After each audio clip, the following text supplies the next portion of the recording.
Welcome to today's OFSC webinar series. Today's presentation focuses on scaffolding. I'm David Denney, the Federal Safety Commissioner, and I'm hosting today's webinar. I'd like to start by acknowledging the traditional owners on the lands on which we're meeting, both here in Canberra and across the country, and pay my respect to their elders past and present. The format for today will see a quick introduction from me.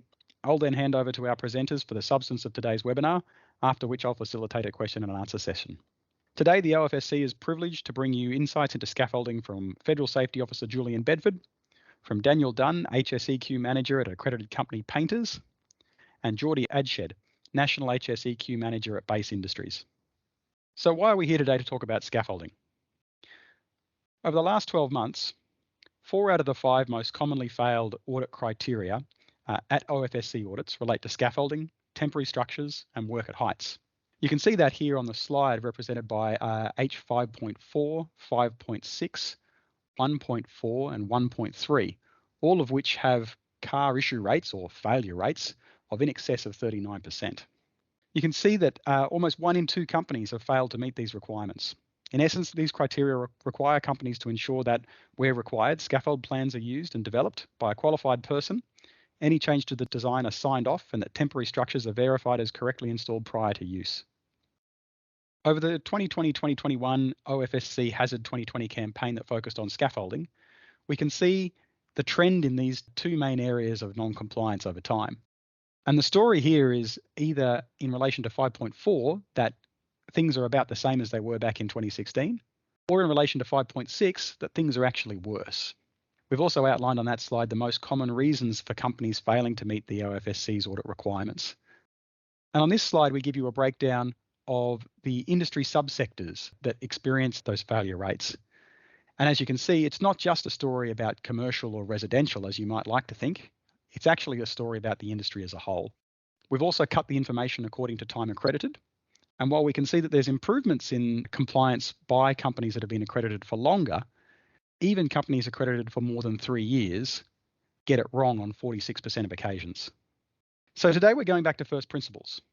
We'll hear from Julian about what the OFSC audit criteria require, from Daniel about how Painters implemented those requirements, and then from Geordie about common pitfalls and how to avoid them. I'm now pleased to hand over to FSO Julian Bedford to kick us off. So yeah, as David was saying, my name's Julian Bedford. I'm one of the Federal Safety Officers. I've been auditing in the scheme on behalf of the OFSC for probably about 15, 16 years now. What I'm going to talk to you about is just a bit of an overview of changes since the last webinar, which talked about scaffolding, some of the findings of the Hazard 2020 campaign that relate to the criteria, some of the common issues that the Federal Safety Officers come up against when they're doing audits, and also some of the latest developments and how those latest developments tie in with the criteria and what's the aim of where we're trying to get industry to. For those of you that operate in Queensland, obviously the Queensland Code of Practice for Scaffolding was published shortly after the last webinar in July 2021. So for any companies that are national or that operate in Queensland, obviously you should be cognizant of that. The OFSC published a checklist aimed to help companies understand expectations and to help them out address scaffolding issues over the life cycle of the scaffold. That was published in November 2021. And more recently, Safe Work New South Wales have published a scaffolding industry safety standard a couple of months ago. So they're recent developments. Obviously, scaffolding is a hot topic at the moment and is continuing to be addressed by regulators as well as the OFSC.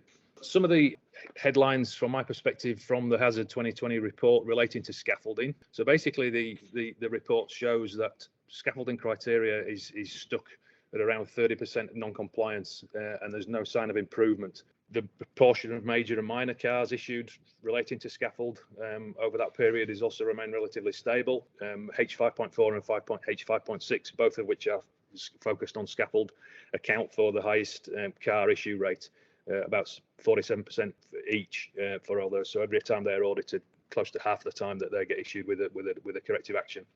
So just a bit of a recap on the 2 criteria there. That are the main ones that are repeating to be issues for companies. So H5.4, as David was summarising when he was doing his intro, there's a system that ensures the scaffold plans developed by a qualified person that changes to the design go through an authorisation process, and that where there's no scaffold plan, a risk assessment is conducted to determine that outcome. So basically low risk scaffolds. go through a process where there's no scaffold design or plan required. H5.6, the system ensures that structural support systems, temporary structures, i.e. scaffolds in this instance, are installed by a competent person and verified as correctly installed prior to use in accordance with code standards, manufacturer's requirements, and where applicable, the drawing/plan. All right, so just a bit of a split there in terms of the cards that are issued in relation to whether they're implementation related or system related. H5.4, the one about scaffold plans and changes, it shows that the system, it tends to be the greater issue for companies rather than implementation. However, there's more of a balance there when it comes to the verification of as installed. It's fair to say that some issues could be identified in both of those. There might be some overlap because obviously failure to implement a scaffold design can be as a result of the design not being adequate, but it can also be a result of it not being picked up as part of the verification. So some of the common issues identified during audits: companies' systems don't adequately identify when an engineer is required when they're trying to address the qualified person requirement. So obviously there needs to be triggers to determine when an engineer is required to pull the scaffold plan together. Engineers haven't been used when they should have been. For instance, where there's ladder beams have been used to spread loads, where shade cloths applied, where spur scaffolds are used. When a design is drawn, but there's no proof of engineering qualifications for the designer available. Sometimes drawing is done by not an engineer. Sometimes there's just lack of detail available when we're doing audits. So no, like I said before, there's no clear process in the system for identifying low-risk scaffolds that therefore may not need a scaffold plan or design. Lack of document control once designs are produced. So, for instance, you have quite often come across designs that are not for construction or for cost estimating only. The point of the design that's being used on site is it's approved for construction. So it's making sure the document control is applied to it and the right approvals take place and the right engineering input. And another common issue is that the design, scaffold plan is generic. It lacks details that are required. So this results in workarounds being required on site. So things like ties, staggered standards is not included in the design, face and transverse bracing. So Daniel will go into these details, some of these requirements in more detail in his presentation. So just an example of a scaffold design that lacks any kind of document control. So as you can see, there's no revision amendment details. There's lack of information in relation to the quality control tables down the bottom right-hand side there. We're looking to make sure that revision 1 is the one that's been issued and by whom and that their engineering qualifications are available. Not necessarily on the drawing, but they may well have been sought by the principal contractor prior to commencing the construction of the scaffold. Other common issues, generally where the scaffold differs from the design, changes haven't been signed off by the designer or haven't been picked up by the scaffolder as part of the handover process. So like I said earlier, some of those issues that are found can span across both of those criteria. Obviously, it needs to be picked up. It should be picked up in the planning, in the design development stage, and it should also be picked up by the scaffolder. Another common issue is that scaffolders aren't issued with the latest version of designs. I've found a few instances where scaffolders are building to preceded designs and don't have the latest version. Handover certificates, another common issue in terms of the second criteria we talked about.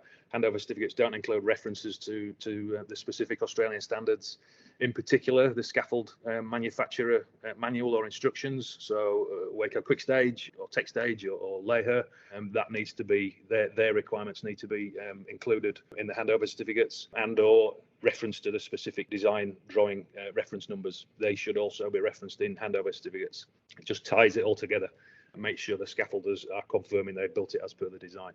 And obviously, again, scaffolds are different in practice from and or therefore non-compliant from the design drawings. So you quite often find ties in different places, different types of ties, bracing not as per the designs, where the designs are actually detailed sufficiently and not generic. Issues with standards not being staggered, and that's a requirement for certain manufacturers of scaffolds in terms of making sure there's no planes of weakness at the lower point of the scaffold. And if that's not able to be done, then there are things that need to be done to address that, to provide that strength and rigidity by splicing across those joints, by putting extra tubing in. So they all are often things that get found.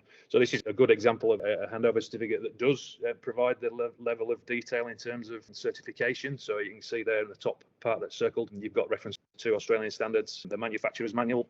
In this instance, it was text age, and there's a specific reference to the drawing number. That's a great example of and the kind of thing we need to be seeing in handover certificates from scaffolders.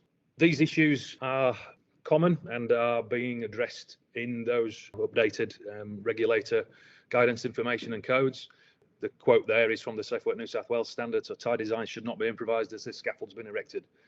However, the tie design may be specified in a manner which allows for some on-site flexibility, e.g. vertical spacing not to exceed 4 metres. Where the predetermined tie plan cannot be followed, advice should be sought from the scaffold designer or other competent person, e.g. an engineer. That aligns exactly with the criteria. Another great input or inclusion in the scaffold code from Queensland is the engineering. They've broken down the risks of different types of scaffold and specified the different level of engineer in the design and in the inspection that's required.